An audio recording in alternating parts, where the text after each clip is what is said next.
විශේෂයෙන් අපේ ස්කෝඩ් එකක් හැටියට අපිට 18 දෙනෙක් ඉන්නවා. ඉතින් ඒ 18 අපිට ටීම් එක හදන්න අවශ්‍ය වේග පන්දු යවන්නන්, පිතිකරුවන්, ඒ වගේම දඟ පන්දු යවන්නන් හැමෝගේම හොඳ සංයෝගයක් එක්ක තමයි තියෙන්නේ. ඉතින් අපිට මේ හම්බෙලා තියෙන ස්කෝඩ් එක ඉතාමත් හොඳ ස්කෝඩ් එකක් තමයි හම්බෙලා තියෙන්නේ.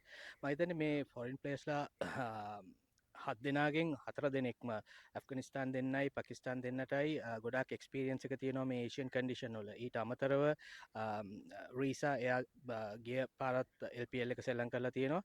ඉතින් ඒ හැමෝම මේ කන්ඩිෂන් ගැන දන්නවා, මේ ටීම්ස් ගැන දන්නවා. ඉතින් මම හිතනවා ඒගොල්ලන් ලොකු සහයෝගයක් සහ දක්ෂකම් දක්වයි කියලා මේ LPL තරග තියෙනවා.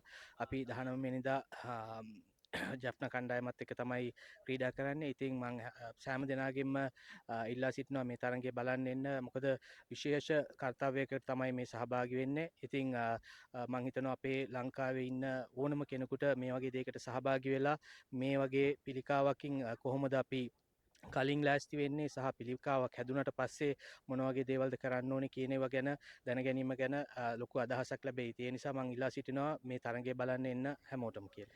ඔව් මම හිතන්නේ ගිය පාරත් අපිට හොඳ ෆෑන් බේස් එකක් තිබුණා.